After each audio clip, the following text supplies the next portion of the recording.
Assalamualaikum warahmatullahi wabarakatuh. Alhamdulillah. Wassalatu wassalamu ala rasulillah. Segala puji dan puja kehadirat Allah subhanahu wa ta'ala. Juga salawat dan taslim kepada Nabi besar Muhammad sallallahu ala alihi wa sahbihi wasallam. Melanjutkan bahasan kita. Kita masuk ke hadis 293 ya. 292. Saya langsung bacakan saja.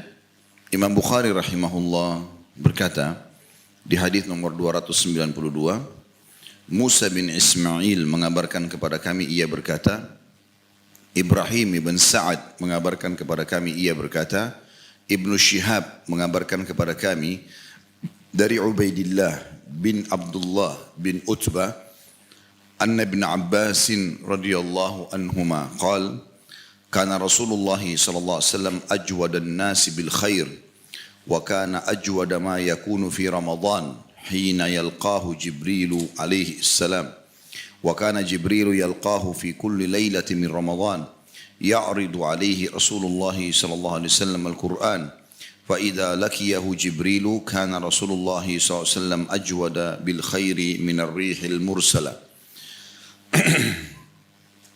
Dari Ibnu Abbas radhiyallahu anhuma, beliau berkata bahwasanya Rasulullah SAW adalah orang yang paling dermawan dengan pemberian harta, dan beliau lebih dermawan lagi di bulan Ramadan ketika Jibril alaihissalam menemui beliau, dan Jibril menemui beliau setiap malam di bulan Ramadan di mana Rasulullah SAW membacakan Al-Quran kepadanya.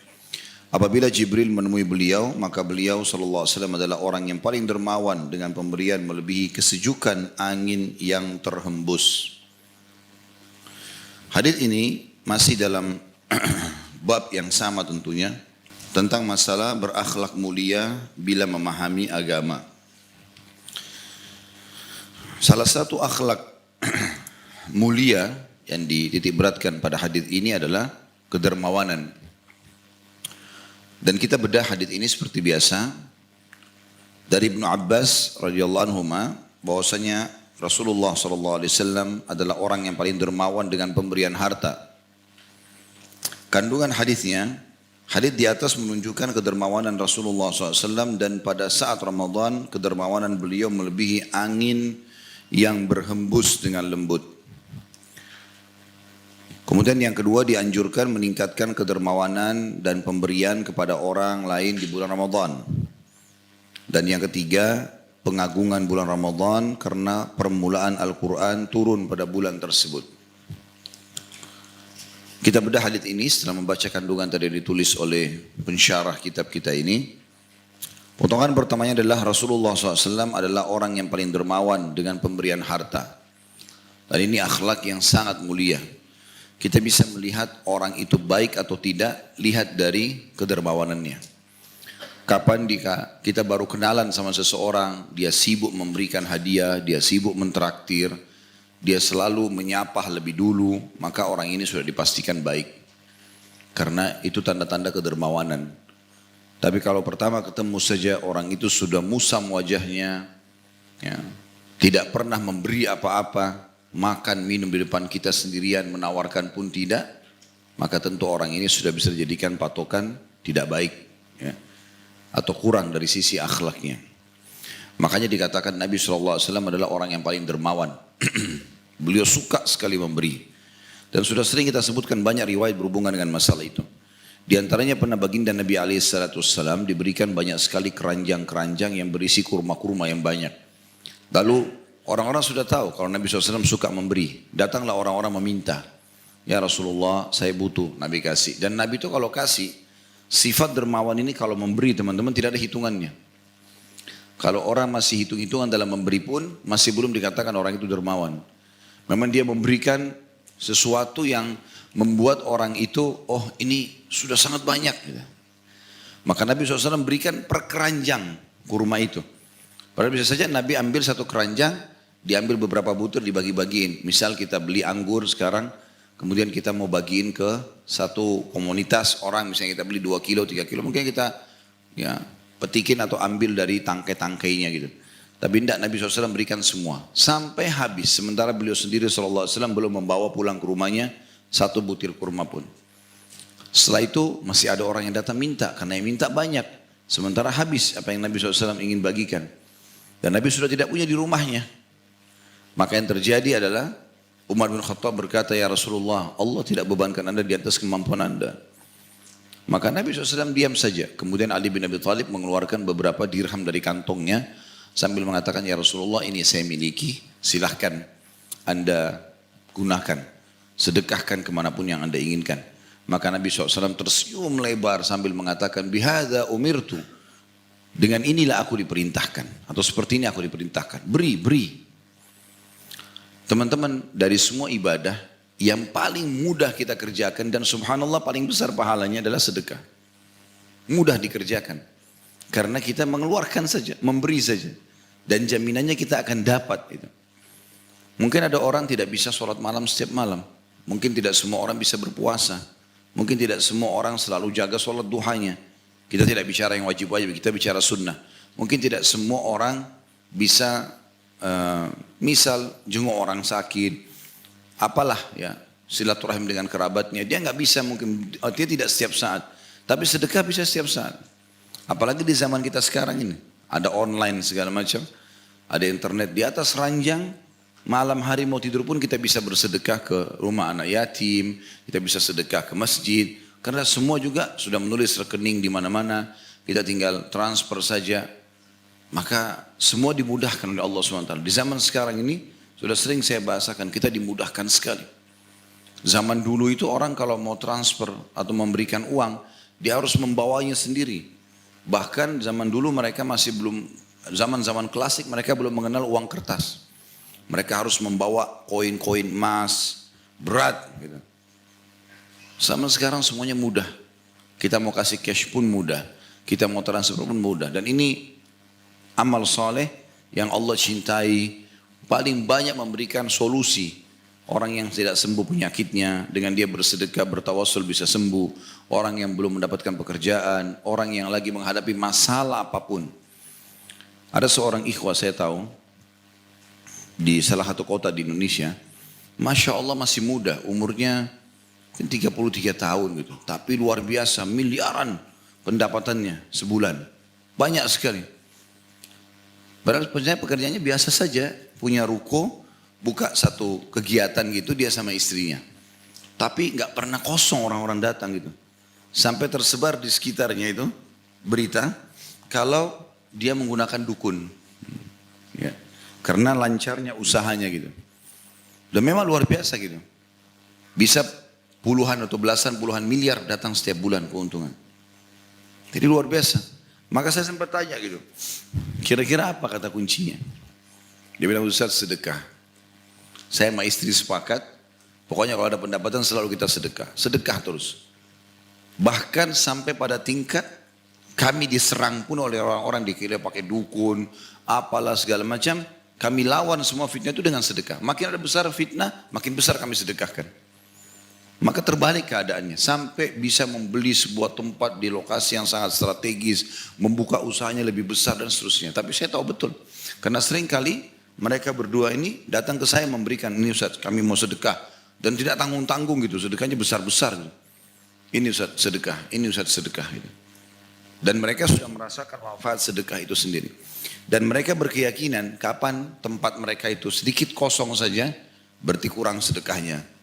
Mereka sedekah lagi lebih besar, selalu begitu. Dan ini sebenarnya secara teori syar'i yang paling tepat, memang benar. Kalau masih ingat riwayat Bukhari, yang pernah kita sampaikan, kata Nabi SAW, dulu ada orang sebelum kalian, 2 orang, yang dua-duanya punya perkebunan. Lagi musim peceklik, nggak ada hujan sama sekali.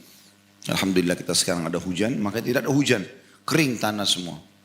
Maka pada saat itu salah satu dari mereka mendengarkan ada awan lewat di atas kepalanya, di atas kebunnya, dan ada suara di situ. Dia mendengarkan suara mengatakan, turunkanlah hujan di kebunnya si fulan. Temannya dia di sebelah. Maka dia ikuti suara itu, awan itu betul jalan sampai di kebun temannya, lalu hujan lebat. Yang lain nggak kena gitu.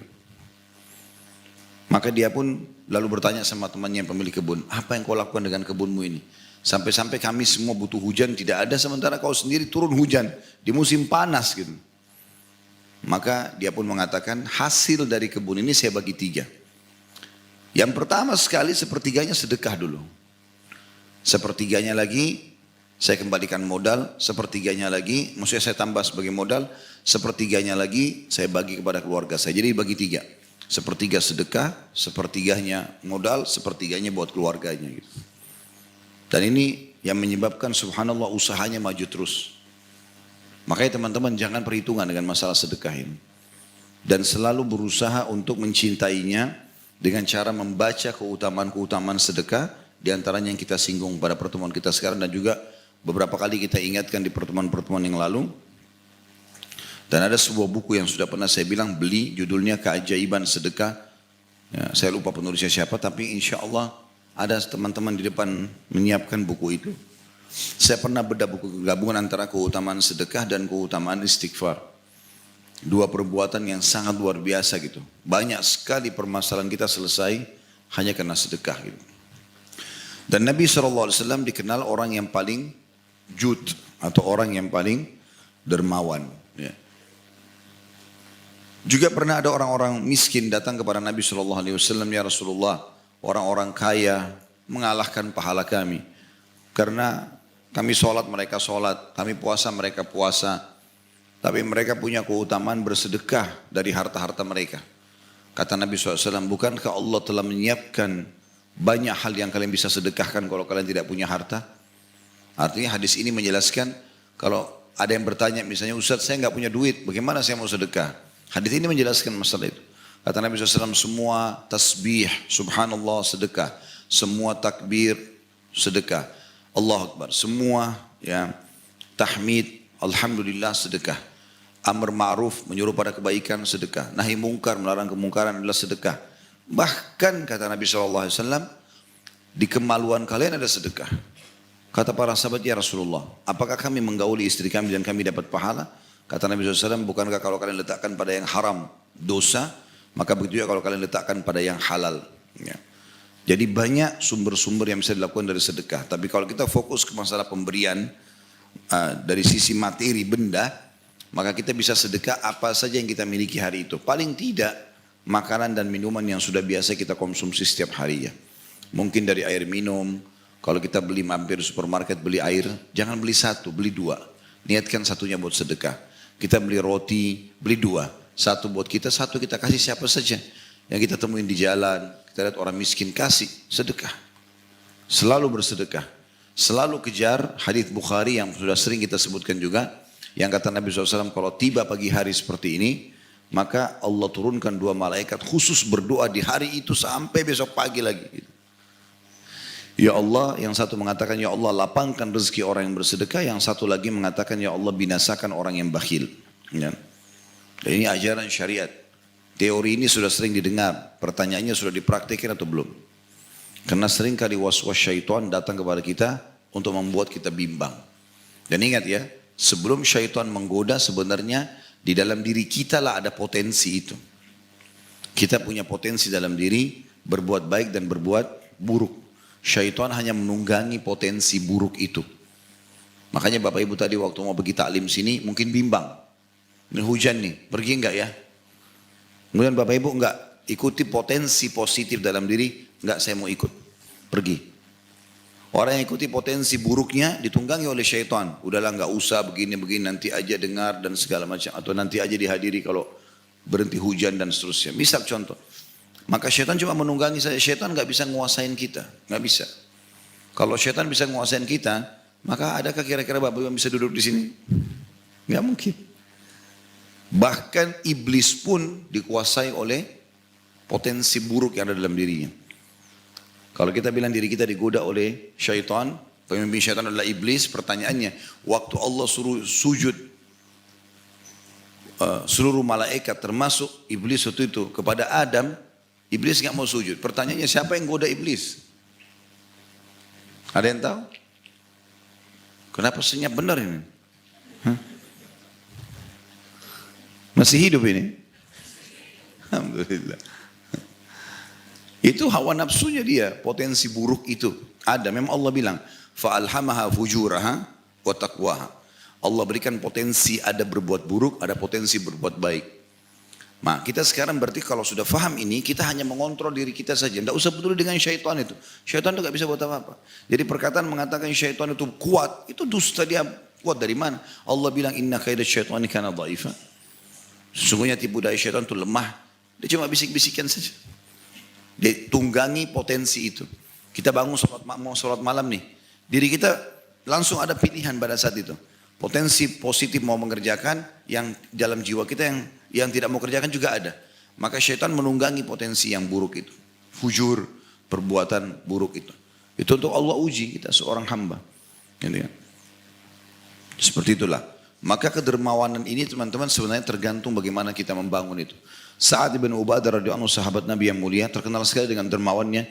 Sampai beliau jadikan sebagai doa. Beliau mengatakan, ya Allah, muliakanlah aku justru dengan sedekah ini. Dia minta supaya dia ini dimudahkan, Allah berikan rezeki yang luas, tugasnya hanya sedekah, memberi orang. Dan Allah mudahkan betul. Setiap hari di atas rumahnya dia naik, karena waktu itu belum ada medsos kayak kita sekarang. Naik dia sama anaknya teriak-teriak, siapa yang butuh bantuan datang aja. Siapa yang butuh makanan pokok ambil saja. Tiap hari kerjanya itu saja, berbagi-bagi. Cari orang susah kasih, cari orang kasih, selalu begitu. Itu ajaran syariat teman-teman sekalian. Ya. Itu potongan pertama dikatakan beliau paling dermawan dalam pemberian harta. Dan beliau lebih dermawan lagi di bulan Ramadan. Ini potongan yang kedua. Dan ini menunjukkan keutamaan bulan Ramadan. Perlu kita garis bawah insya Allah karena kita sudah masuk mendekat sekali ya. 90 harian sekian saja Ramadan akan datang insya Allah. Maka kita harus mempersiapkan diri. Paling tidak sekarang berdoa. Para salafus saleh itu selepas Ramadan kayak kita kemarin Ramadan tahun lalu, 6 bulan mereka berdoa terus rutin supaya amal-amal Ramadannya diterima sama Allah. 6 bulan mereka berdoa supaya kemarin yang saya buat dari sholat tarawih, puasa, baca Quran, terima ya Allah. Tiap hari itu 6 bulan bagian dari doanya itu. Tentu ada doa-doa lain tapi ini bagian daripada doanya. 6 bulan sebelum Ramadan kayak kita sekarang. Kita kan sudah tinggal 3 bulanan kurang lebih. 6 bulan menjelang Ramadan mereka berdoa agar Allah mudahkan mendapati Ramadan itu dengan amal saleh. Jadi kita berdoa supaya nanti Ramadan datang itu hati kita gembira. Kita siap melakukan perbuatan-perbuatan gitu kan. Karena dari hadis ini dijelaskan kalau bulan Ramadan termasuk bulan yang dilipat gandakan amal saleh. Baik itu sedekah ataupun ibadah yang lainnya tentunya. Tapi di sini dikhususkan bulan Ramadan. Itulah sebabnya kenapa Nabi SAW lebih banyak bersedekah di bulan Ramadan. Saya melihat sebenarnya di negara kita Masya Allah sudah sangat bagus karena banyak orang juga yang menghitung haulnya masa 1 tahun zakatnya di bulan Ramadan. Itu bagus. Jadi sekaligus mereka keluarin zakat yang merupakan kewajiban harta sekaligus juga mengejar keutamaan Ramadan. Itu sangat baik sebenarnya. Walaupun kita boleh menentukan haul kita kapan saja. Seperti itulah. Nah ini keutamaan Ramadan. Dan di sini dikatakan potongan ketiga Jibril menemui beliau. Jibril menemui Nabi SAW tentunya dengan kurang lebih kalau kita simpulkan ada 2 sebab ya. Yang pertama membawa wahyu, gitu kan? Seperti umumnya membawa ayat-ayat Al-Quran kepada Nabi SAW. Yang kedua beliau datang mengunjungi Nabi SAW. Nah mengunjungi Nabi ini bisa saja dikunjungi Nabi seperti waktu Nabi SAW kena sihir, Jibril AS datang. Betul memang juga membawa wahyu sekaligus, tapi Nabi Jibril AS datang menjenguk Nabi SAW yang sedang sakit dan kemudian meruqyah Nabi SAW. Keluarlah doa, ya, Bismillahirrahmanirrahim min kulli syarrin yu'dhik wallahu yashfik. Dengan nama Allah aku meruqyahmu dari semua keburukan yang mengganggumu, semoga Allah menyembuhkanmu, gitu kan. Itu doa Jibril AS kepada Nabi SAW. Begitu juga dengan pada saat Ramadan, Nabi Muhammad SAW didatangi Jibril khusus untuk Nabi baca Al-Quran. Mengikuti bacaan-bacaan. Jadi Jibril seperti guru beliau. Makanya sebagian ulama mengatakan Nabi SAW berguru kepada Jibril. Ya. Alaihimussalatu wassalam. Dan Jibril ini adalah pemimpin malaikat. Ya, pemimpin malaikat dan wakilnya adalah Mikail. Potongan selanjutnya dikatakan dan Jibril menemui beliau setiap malam di bulan Ramadan, di mana Rasulullah SAW membacakan Al-Quran kepadanya. Jadi artinya pada bulan Ramadan bukan cuma sekali Jibril datang, tapi setiap malam. Sementara di waktu-waktu lain Jibril AS datang hanya pada saat ada perintah wahyu. Sementara di bulan Ramadan setiap malam selalu saja Nabi AS menemui Jibril. Dan maksud daripada perkataan dan Nabi SAW di bulan Ramadan lebih dermawan, melebihi kesejukan angin yang berhembus. Ini salah satu maknanya adalah kita tahu sendiri kalau ada angin yang lembut, ya, sejuk, apalagi kayak habis hujan begini, menerpa kita merasa nyaman. Ya. Karena lembutnya angin itu, selain udaranya yang dingin, sejuk, juga nyaman untuk dihirup udaranya, ya, bersih, ya, dan seterusnya. Maka yang dimaksud di sini adalah Nabi alaihissalam pada saat memberikan yang terbaik. Sampai-sampai si penerima itu merasa seperti kena terpaan angin yang sejuk. Ya. Jadi ini tentu bahasa kiasan yang kita bisa fahami. Udah bisa kita fahami bahwasanya Nabi alaihissalam memberikan jauh lebih baik secara materi kepada orang-orang yang dikejar untuk diberikan sedekah ini dengan materi-materi yang jauh lebih baik daripada selain bulan Ramadan. Nah, berarti lebih banyak gitu loh. Apalagi kita tahu di bulan Ramadan ada membuka puasakan orang, mengejar pahalanya gitu kan. Memberi makan orang juga secara umum adalah pahalanya besar dan seterusnya. Seingat saya sebelum Ramadan yang lalu pernah kita membahas buku tentang masalah keutamaan Ramadan. Insya Allah nanti menjelang Ramadan kita mengingatkan kembali dengan membedah lagi bahasan tentang masalah Ramadan itu sendiri.